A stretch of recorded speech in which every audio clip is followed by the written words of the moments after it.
본 말씀에 보면 바울이 14년 후에 내가 다시 예루살렘으로 갔다 이렇게 말씀하고 있습니다.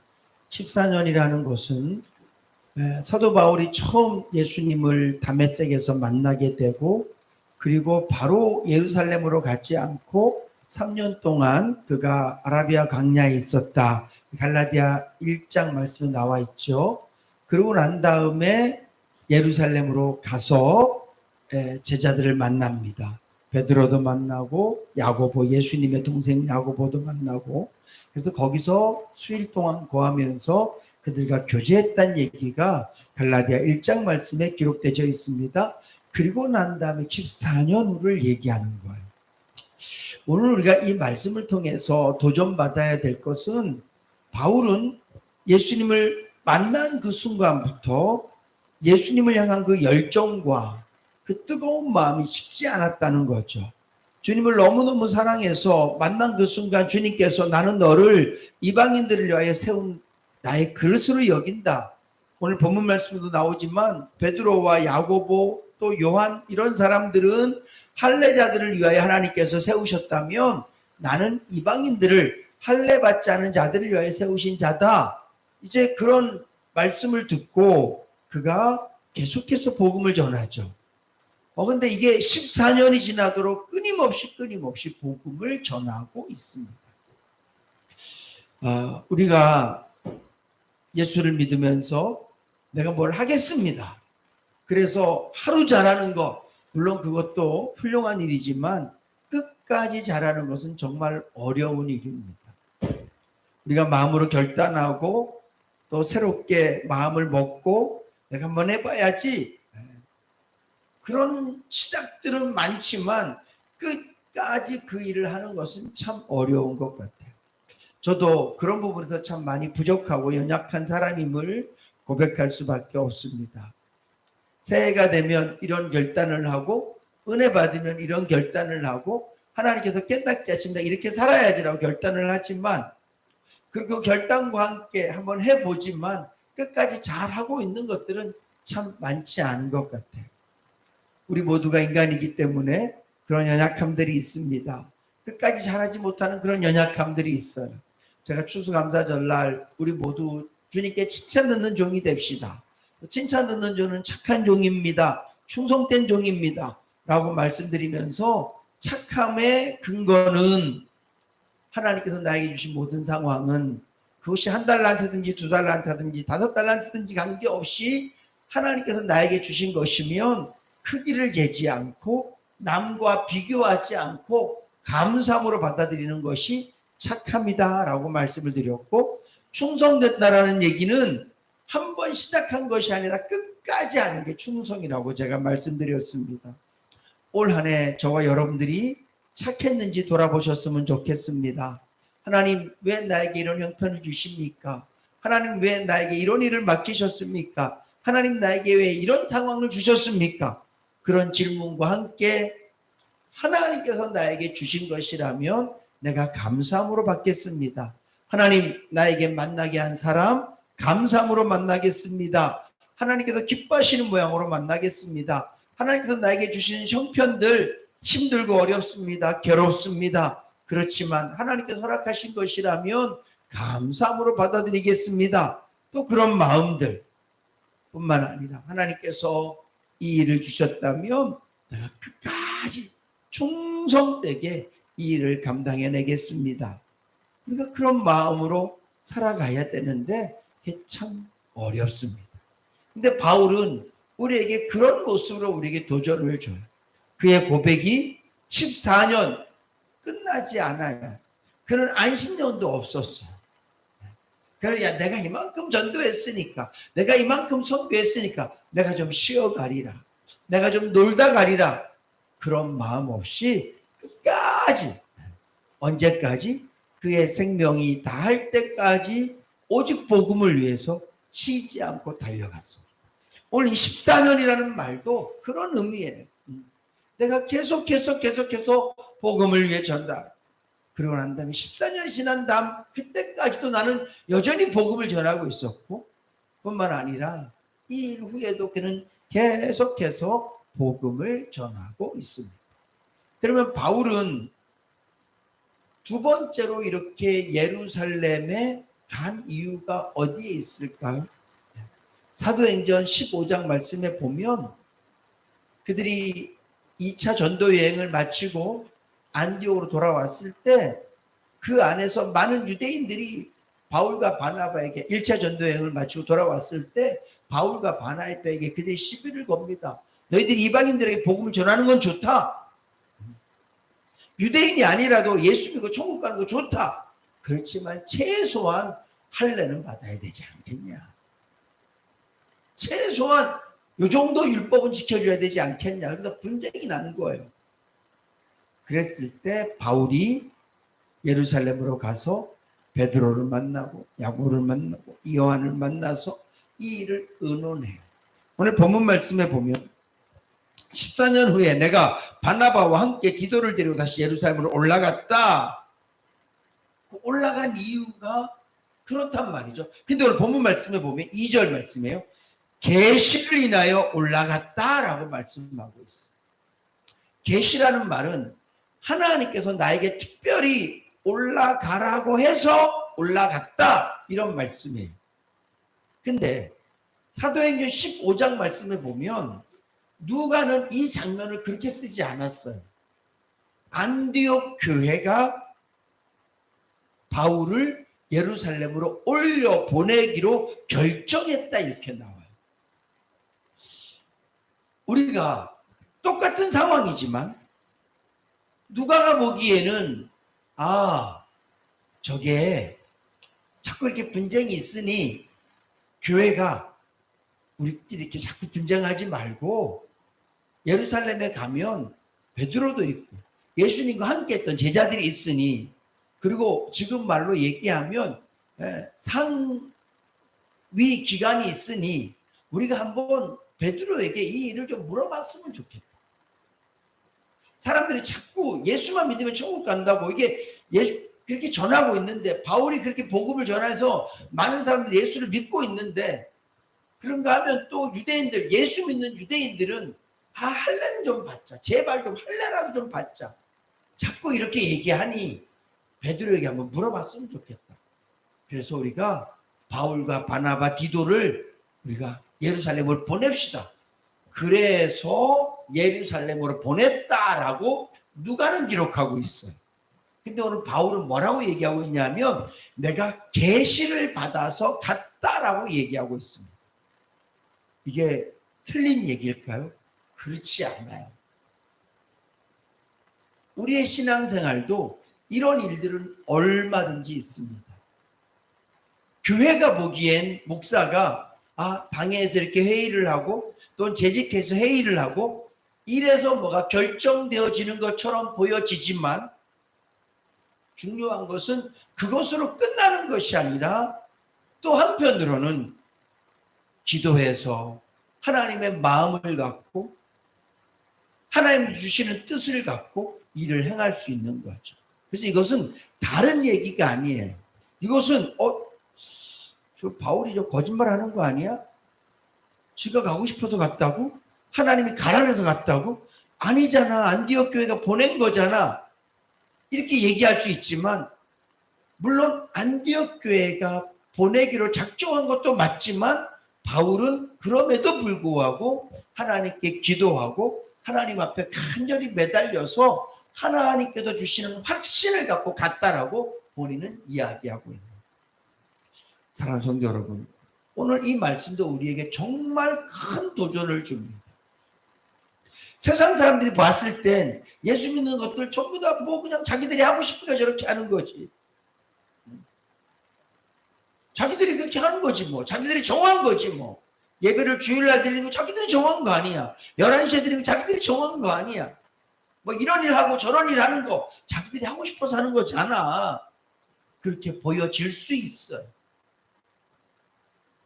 그런데 오늘 교회에서 일어나지는 일들은 가장 중요한 것은 사람들 눈에 보기에는 사람이 움직여진 것처럼 보여지지만 더 중요한 것은 그 안에 하나님의 역사가 있는 줄로 믿습니다. 그래서 우리 예수 믿는 사람들은요, 세상 사람들이 우리에게 뭐라고 얘기하든지 간에 우리 안에는 그런 자긍심이 있어야 돼요. 사람들이 바울에게 그냥 교회의 종으로서 교회가 파송해서 갔다 온 거잖아요, 이렇게 말하지만 그게 틀렸다는 얘기가 아니라, 그럼에도 불구하고 바울 마음속에 나는 기도했어. 하나님이 나에게 주시는 확신이 있었어. 난 그리고 간 거야. 라고 말할 수 있는 거죠. 오늘 누가의 고백과 갈라디아에서의 바울의 고백이 조금 다른 것처럼 보여지지만 이건 다른 게 아니라 겉과 속을 얘기하고 있는 거예요. 우리 성도는 너 그냥 뭐 돈 필요해서 일하는 거잖아. 너 일하는 거 이래서 일하는 거잖아. 너 이런 일 이래서 하는 거잖아. 그들은 그렇게 말할 수 있어요. 맞아요. 똑같은 모양이죠. 똑같이 일하고 똑같이 월급 받고 똑같이 먹고 똑같이 자고. 그런데 우리 안에는 나는 내가 이렇게 당신들과 똑같은 일상적인 모습들이 있을지 모르지만 당신들이 보지 못하는 하나님의 역사하심 나에게 있는 것이고, 나는 이 일을 통해서 하나님의 기쁨을 위해서 일하고 하나님의 영광을 위해서 일하는 세상 사람들이 볼 수 없는 사명감, 세상 사람들이 알 수 없는 하나님의 마음을 우리가 소유하고, 그래서 세상이 말하는 소리와 내가 하나님 앞에서 깨닫는 소리가 따로 함께 공존해야 될 줄로 믿습니다. 그래서 우리도 바울처럼 늘 언제나 이런 자긍심이 있으셨으면 좋겠어. 우리가 이런 고백을 좀 할 수 있었으면 좋겠어. 당신들이 뭐라고 말하든지 간에 나는 하나님께서 기뻐하시는 삶을 살기 위해서 이 자리에 있는 겁니다.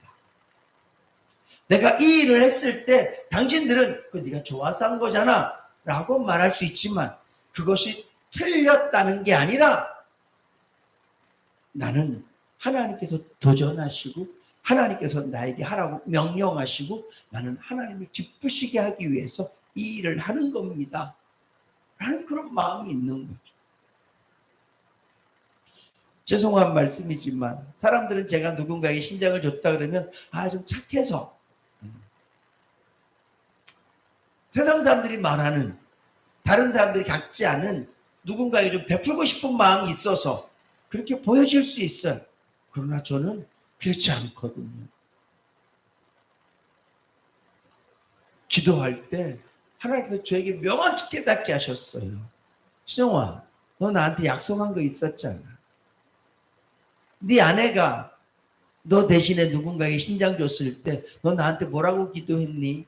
하나님, 제가 주려고 했던 것이니까 하나는 이미 제 거 아닙니다.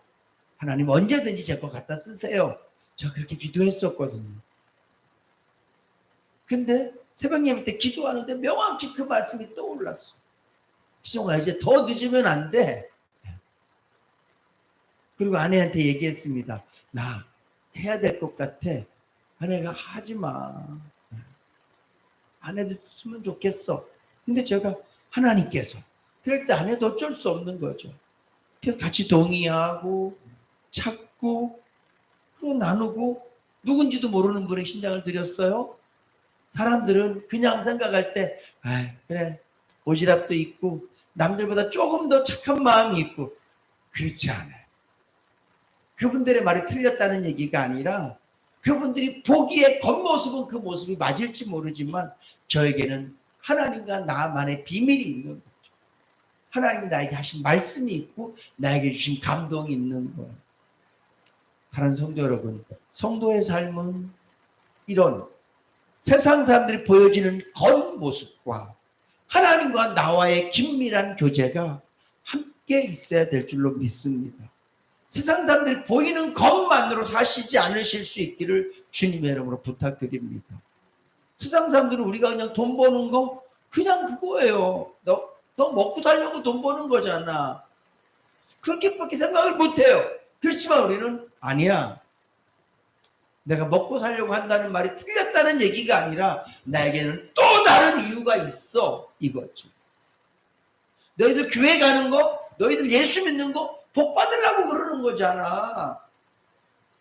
그게 틀렸다는 얘기가 아니라 겉으로 보기엔 그렇게 보일지 모르지만 나는 하나님의 사랑과 은혜를 알기 때문에 그 사랑과 그 은혜 때문에 나는 예배할 수밖에 없고 하나님 앞에 나아갈 수밖에 없고 내 인생을 주를 위해서 쓰는 것에 대해서 나는 눈꼽만큼도 아까움이 없어. 이거는요, 세상 사람들에게 아무리 설명해줘도 그들은 이해할 수 없어요. 왜냐하면 제가 지난 주일날도 말씀드렸던 것처럼 우리는 산 자고 그들은 죽은 자들이기 때문에 그래요. 죽은 자는 산 사람을 이해할 수 없고 산 사람을 흉내낼 수 없어요. 그러나 산 사람은 죽은 사람을 흉내낼 수 있어요. 그게 뭐라고요? 잠자는 거라. 예수 안 믿는 사람은 예수 믿는 사람을 흉내낼 수 없어요. 왜냐하면 그들은 근본적으로 살아있는 믿음이 없기 때문이에요. 그러나 우리 예수 믿는 사람들은 예수 안 믿는 사람들을 흉내낼 수 있어요. 믿음을 가리고 믿음을 잠재워 놓고 안 믿는 사람처럼 행동할 수 있어요. 사랑하는 성도 여러분, 오늘 저와 여러분들은 산 자들이에요. 하나님과 교제가 있는 자들이고 하나님 뜻을 깨달은 자들이기 때문에 세상 사람들이 보이고 세상 사람들이 계산할 수 있고 세상 사람들이 생각할 수 있는 딱 그 범위 안에서 사는 것은 그것은 하나님께서 우리를 살리신 이유, 내가 그리스도와 함께 죽고 그 믿음으로 산다는 그 이유를 우리가 잊어버리고 지워버리고 망각하고 사는 것이거든요. 오늘 사도 바울이 똑같은 상황 속에서 누가가 봤을 땐, 안디옥 교회가 봤을 땐 교회가 필요해서 파송하고 교회가 원해서 예루살렘에 다녀온 것처럼 보여지지만 바울은 나는 계시를 인하여서 하나님께서 나에게 특별한 마음을 주시고 하나님께서 나에게 도전하시고 하나님께서 나에게 하나님의 마음을 품게 하셔서 나는 갔다. 그런 고백이 있는 것처럼 저와 여러분들 삶에도 그런 고백이 있어야 될 줄로 믿습니다. 그래서 우리도 사람들이 너 이거 이래서 했잖아 라고 얘기할 때 아니야가 아니라 맞아. 그렇지만 나는 당신들이 알지 못하는 또는 같이 예수 믿는 사람이라 할지라도 당신이 알지 못하는 하나님과 나와의 관계 속에서 이루어진 일이야. 그래서 우리의 모든 일들이 하나님과 관계 있는 말씀과 관계 있는 그런 삶이 돼야 될 줄로 믿습니다. 오늘은 여기까지 하도록 하겠습니다. 오늘 이 말씀 정말 저는 너무 도전이 됩니다. 바울은 예수님을 만나고 난 다음에 주님을 너무너무 사랑해서 아라비아 강야에 가서 3년을 보내고 그리고 복음의 사역을 시작을 해서 14년이 지난 지금까지도 바울은 복음을 전하고 있고 여기서 바울의 복음이 끝나지 않고 나 이제 14년 했으니까 좀 쉬었다 갈 게가 아니라 그의 삶이 다할 때까지 그는 복음의 끈을 놓지 않았고 하나님께서 주신 사명을 버리지 않았고 뿐만 아니라 그의 삶 속에는 사람들이 보이는 육적인 것, 눈에 드러나지는 그런 삶만 있었던 것이 아니라 그에게는 언제나 하나님과 자기만 아는 비밀이 이유가 있었다는 얘기죠. 그 이유 때문에 그의 삶이 때로는 아시아로 가야 했던 사람이 유럽으로 가기도 하고 자기 마음에 이렇게 하려고 했던 것들을 이렇게 다시 바꾸기도 하고 그런 모든 것들에는 하나님과 자기만의 비밀이 있었던 것처럼 오늘 저와 여러분들도 무슨 일을 하든지 그렇게 나만 아는 하나님과 나만 아는 그런 특별한 이유들을 갖고 살아가실 수 있기를 주님의 이름으로 축복합니다.